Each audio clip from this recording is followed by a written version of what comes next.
I don't even know where to begin. Maybe writing this will help me finally get it out of my head, because lately, it's all I think about.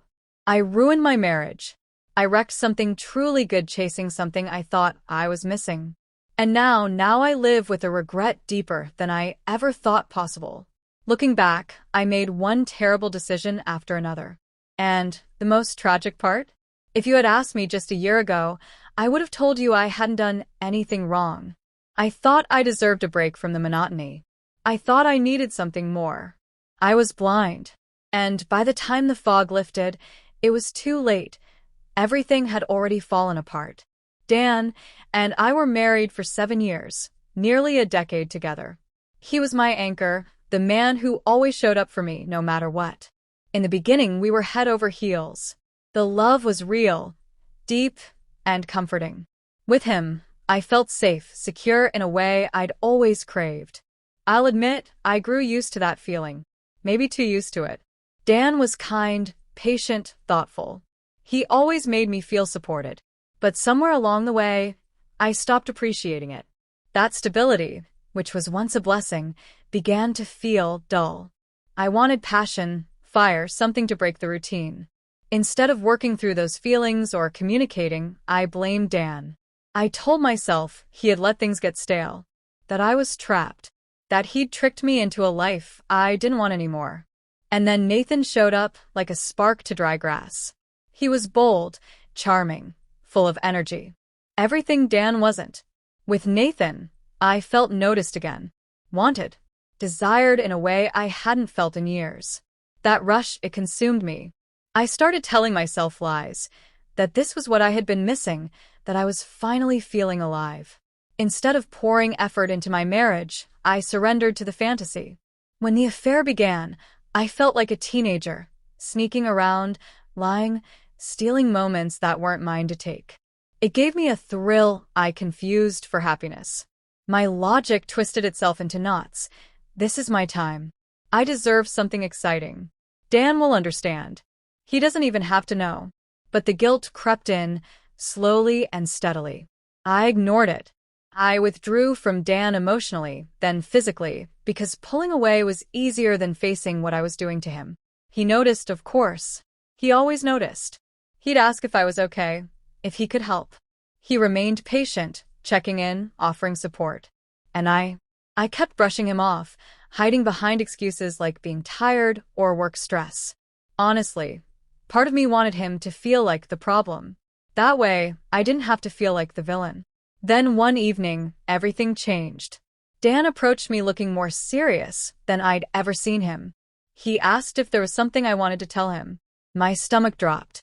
I hadn't thought he'd suspect anything. I thought I was careful. I panicked and denied it. He didn't push. He just nodded and walked away. That moment should have shattered my illusion, but I clung to it for a few more days. Then came the papers. He didn't yell. He didn't beg or demand an explanation. He just calmly handed me divorce papers. Said he knew about Nathan. Said he still loved me, but couldn't stay with someone who couldn't be honest. I can't even describe how that moment felt. It was like the entire world collapsed around me. And the worst part? He didn't fight. He didn't try to fix it. He didn't ask why. That's when I realized how deeply I had taken him for granted, how convinced I'd been that no matter what, he'd stay. In the days that followed, I was in shock. I begged him to reconsider. I swore we could fix it. I tried to say it was just a phase, even turned the blame back on him, saying he'd let our spark fade. But the way he looked at me, it said everything. He was done. He told me he loved me too much to stay with someone who didn't value him. Packing my things was like watching my life disintegrate piece by piece. Friends who knew the truth began distancing themselves. Some even said they couldn't respect me for what I'd done to Dan. I had no support, no one to talk to. And Nathan? He faded just as quickly as he'd come. For a couple weeks, he tried to keep it going, but without the thrill of secrecy, there was nothing left. It was hollow, just like him, just like what we had. I realized too late that I had given up something real for something fake. Now, months later, I live alone in a cramped apartment that feels more like a punishment than a home. It's small, impersonal, A cheap bedroom set, a wobbly coffee table, a few mismatched chairs. No photos. No warmth. No echoes of love. Only reminders of what I threw away. I used to complain about how Dan fussed over every detail of our home, making it perfect. Now I ache for it. For the warmth, the care, the feeling of being part of something meaningful. Here, nothing feels like me. Just echoes of a life I destroyed. Last week, I ran into Dan. At the grocery store, of all places. I wasn't expecting it. There he was, standing in line. He looked good. Better than I remembered. Happier. Healthier. More alive than I'd seen him in years. It hit me like a punch to the chest. We made small talk, just casual, polite words. But inside, I was breaking. He mentioned hosting a dinner party. I almost laughed. I used to roll my eyes at those gatherings. Now, I'm the outsider. And he's the one with the life, the friends, the peace. Then he told me he's met someone new. He said it's not serious, but the way he smiled said otherwise. And I knew I couldn't interfere. I told him I was happy for him. I even meant it. But the pain was unbearable. I lost the only person who truly knew me. All for fantasy. We still text occasionally, but it's different now. Guarded. Distant. He's protecting himself, and I don't blame him. He's not cruel. Just careful. And I can't blame him for that either. I scroll through his social media sometimes, watching him thrive. New friends. New projects.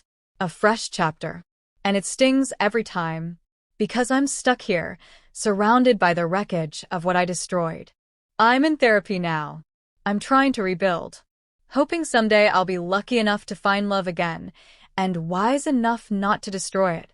If you're reading this and thinking about going down the same path, please don't.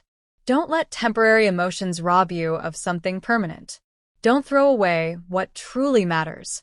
The fog might feel exciting, but it hides the cliff you're about to fall off. Every day, I live with the ache of what I lost. And all I can do now is live with the regret.